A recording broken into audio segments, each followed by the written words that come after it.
kabar? Nah, kita mulai belajar lagi ya. Kali ini tentang menyajikan data dalam tabel dan diagram. Diambil dari matematika subtema 3 dari tema 8 kelas 3 SD. Mari kita belajar. Tetap semangat. Tujuan pembelajaran yang pertama, siswa mampu mengumpulkan data dan membuat diagram berdasarkan data.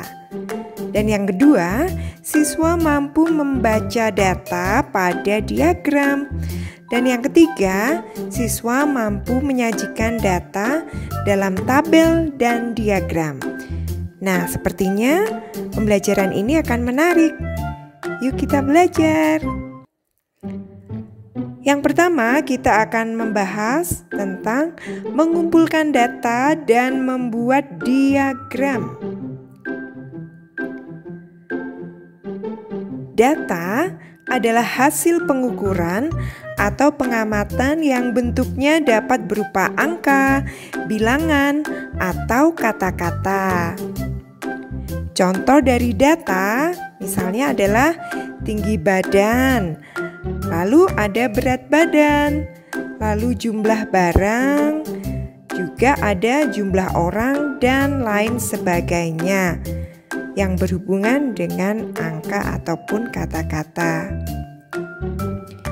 Data dapat dikumpulkan secara langsung maupun tidak langsung. Berikut adalah cara pengumpulan data. Yang pertama, dengan cara wawancara.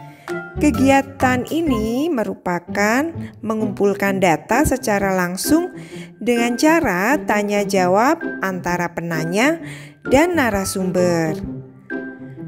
Lalu pengumpulan data yang kedua adalah pengamatan secara langsung, yaitu pencari informasi melihat dan mengamati berdasar data yang ingin dikumpulkannya. Nah, yang ketiga, penyebar kuesioner atau angket. Kuesioner atau angket adalah daftar isian pertanyaan tertulis mengenai masalah tertentu dan harus diisi atau dijawab oleh responden.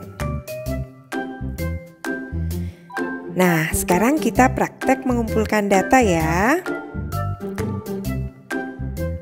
Hari ini, Udin dan teman-temannya akan berpetualangan dengan mencari jejak.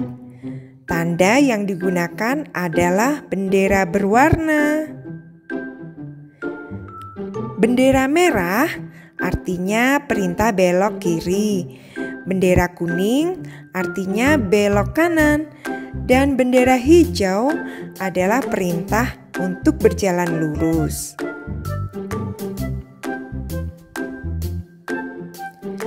Selama mencari jejak, mereka mengikuti rambu-rambu lalu lintas dan menyeberang jalan di zebra cross.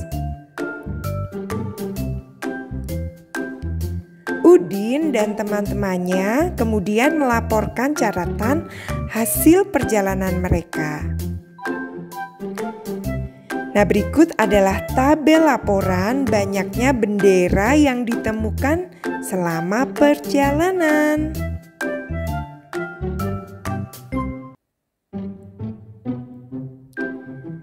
Nah, ini adalah tabel bendera yang ditemukan selama perjalanan.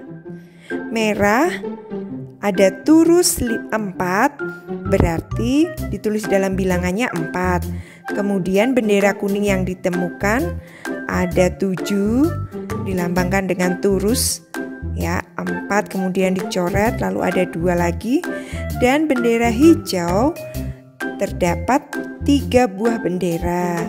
Nah, jika ditulis dalam bilangan seperti itu, dan dalam turus yang tengah itu banyak bendera yang ditemukan, itu dilambangkan dengan garis vertikal.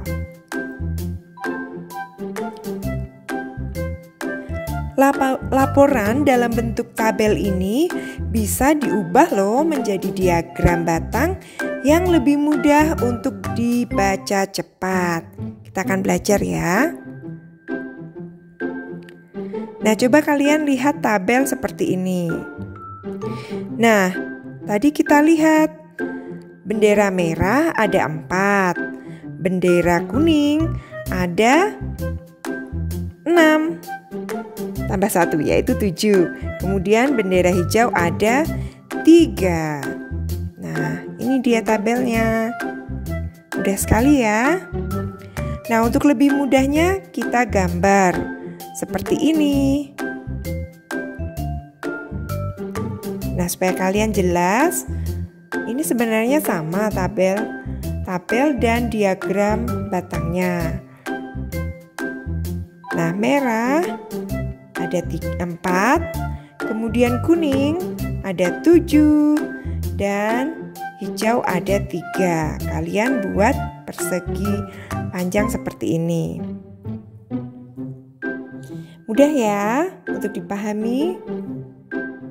Nah, kita beri nama diagram batang bendera yang ditemukan. Atau boleh kalian tambah bendera yang ditemukan selama petualangan. Hari ini Udin akan mewawancarai 10 temannya. Ia menanyakan apakah temannya mengetahui rambu lalu lintas tertentu. Nah, coba kalian lihat seperti ini. Ini ada 3 lambang yang sudah kalian ketahui, yaitu apa? Dilarang parkir, dilarang berhenti, dan rambu lalu lintas. Ternyata yang tahu rambu lalu lintas yang pertama ada 7 anak, dan yang dilarang berhenti ada 5 anak, dan yang tanda rambu lalu lintas itu ada 8 anak. Kita akan membuat diagramnya. Jangan lupa berikan jumlahnya secara urut ya. Jaraknya harus sama. Jika tidak sama, maka tidak akan valid. Nah, jangan lupa menuliskan dulu rambu yang dimaksud. Pertama, dilarang parkir, dilarang berhenti, dan lampu lalu lintas. Nah, dilarang parkir ada 7 anak. Jadi kita menggambar vertikal ke atas. Nah, dari 0 sampai ke 7. Nah, kemudian bagaimana dengan yang dilarang berhenti? Karena ada 5, kita gambar persegi panjangnya dari 0 sampai ke 5. Dan kemudian lampu lalu lintas ada 8, lalu berarti kita gambar dari 0 sampai ke 8. Mudah sekali anak-anak. Nah, jangan lupa diberi judul diagram batangnya, yaitu teman yang tahu arti rambu lalu lintas. Nah, atau dengan cara seperti ini juga boleh. Nah, seperti ini ya. Oke, nanti bisa kalian pelajari lagi. Nah, sekarang kita akan belajar yang kedua, membaca diagram.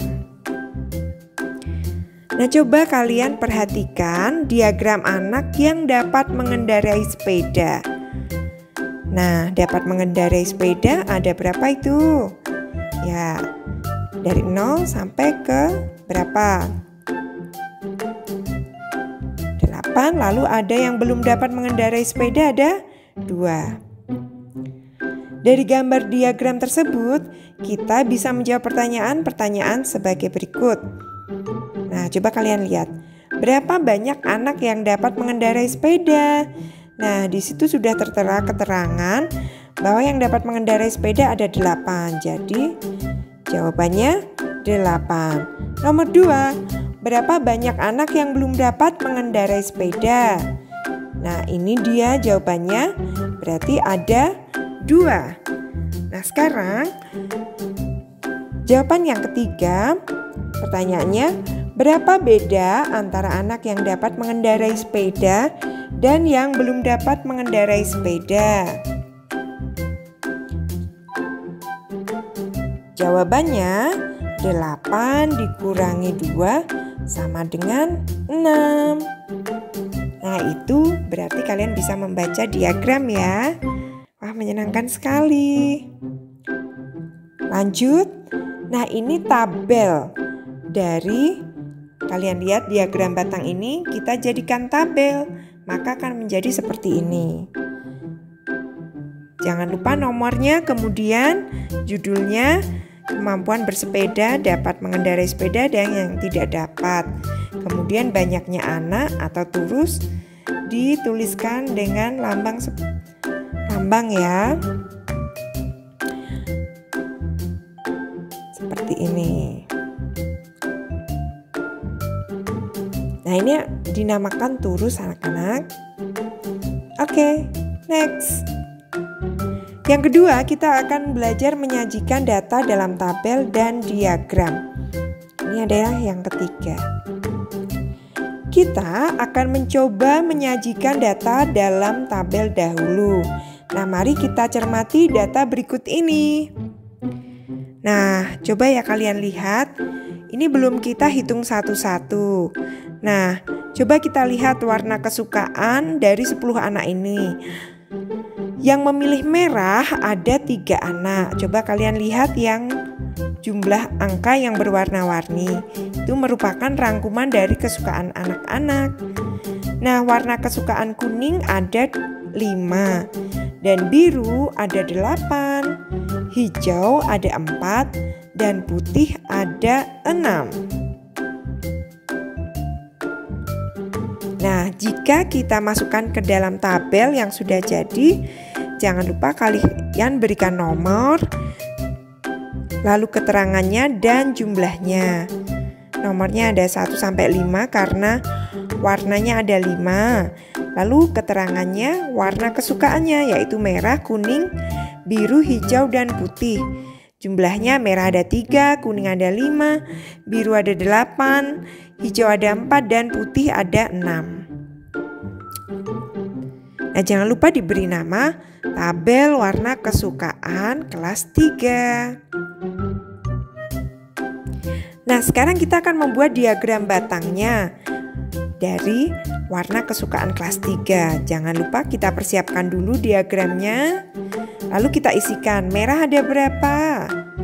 Oke, warnanya dulu kita tuliskan dulu ya. Merah, kuning, biru, hijau, dan putih. Satu-satu kita masukkan. Merah ada 3. Nah, seperti ini. 3 kotak yang kalian warnai.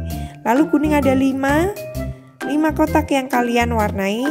Dan kemudian biru ada 8 kotak yang kalian warnai. Dan kemudian hijau ada 4. Dan terakhir putih ada 6. Wah, gampang sekali anak-anak. Nah, sekarang kita ke latihan soal yang pertama. Coba kalian perhatikan tabel berikut ini. Ini adalah hasil panen Pak Tani. Coba kalian jawab pertanyaan ini. Jangan lupa kalian pause dulu video ini. Kalian kerjakan. Nanti jika sudah bisa, lalu kalian bisa memutar kembali video ini. Mari kita bahas. Berapakah kilogram atau kg hasil panen cabai? Nah, kalian cari dulu cabai yang mana ya? Oh, yang berwarna hijau. Nah, cabai ini ada sampai di angka 20. Berarti hasil panennya ada 20. Nah, kemudian berapa kilogram hasil panen wortel? Wortel mana ya? Oh, yang berwarna orange. Maka wortel ini berjumlah 35. Nomor 3, berapa kilogram hasil panen tomat? Yang berwarna merah ada 25. Betul. Nah, berapa kilogram hasil panen ubi? Adalah yang berwarna coklat. Nah, jawabannya adalah 35. Dan soal yang kelima, hasil panen apakah yang paling sedikit? Nah, kalian bisa langsung tahu karena melihat diagram batangnya itu. Nah, yang paling sedikit adalah yang berwarna hijau, yaitu cabai. Nah, berapa kilogram perbedaan panen wortel dan tomat? Nah, wortel yang mana ya? Orange. Dan tomat yang merah.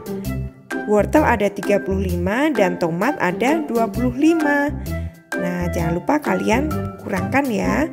Perbedaannya adalah 10 kilogram. Oke, ke soal latihan kedua. Sajikanlah diagram di bawah dalam bentuk tabel. Jangan lupa setelah melihat diagram batang ini, kalian ubah diagram batang ini menjadi tabel. Jangan lupa ya, di pause dulu, silakan mengerjakan. Nah, sekarang pembahasannya. Ini dia hasilnya. Nah, ini ya anak-anak, mudah sekali ya. Oke, nah sekarang latihan soal yang ketiga. Nah, ini berupa latihan soal. Kita lihat dulu yang pertama. Hasil ulangan kelas 3A sudah dibagikan. Ada 5 anak mendapat nilai 65. 9 anak mendapat nilai 75, 10 anak mendapat nilai 85, dan 4 anak mendapat nilai 100 maksud ibu. Nah, perintahnya sajikanlah data di atas dalam bentuk tabel. Kalian harus membuat tabel. Nah, coba kalian buat dulu. Setelah itu nanti kita bahas ya. Dan yang nomor 2, murid-murid di kelas 3B ditanya tentang profesi yang diinginkan. Ternyata 10 anak memilih menjadi dokter, 5 anak menjadi guru, 4 anak menjadi tentara, dan 9 anak ingin menjadi pengusaha. Nah, yang ini berbeda perintahnya, yaitu sajikanlah data di atas dalam bentuk diagram. Yang satu tadi menjadi tabel, yang nomor 2 menjadi diagram. Oke, kalian kerjakan dulu. Nah, sekarang ini dia pembahasannya. Nah, ini adalah pembahasan dari soal yang pertama, bentuknya tabel. Jangan lupa diberi judul tabel warna kesukaan kelas 3. Nah, sekarang ini adalah diagram warna kesukaan kelas 3. Oh maaf, profesi atau pekerjaan kelas 3. Maaf anak-anak, judulnya salah ya. Dokter, guru, tentara, dan pengusaha. Nah, ini dia diagramnya. Kalian boleh kok mewarnainya dengan warna-warni ya. Nah, kalian pasti sudah mengerjakannya dengan benar. Nah, lanjut ke latihan soal yang keempat. Silahkan kalian kerjakan dan nanti kalian cocokkan dengan ibu guru kalian ya, atau dengan orang tua kalian. Dan ibu berharap kalian sudah paham akan pembelajaran hari ini, karena mudah kok jika dipelajari dengan betul. Nah, ini soal yang nomor 2. Kerjakan dengan teliti ya. Nah, demikianlah tadi pembelajaran kita hari ini. Semoga banyak informasi dan manfaat yang kalian dapat hari ini. Jangan lupa tetap menerapkan 5M dan salam sehat semangat. Sampai jumpa lagi. Dah.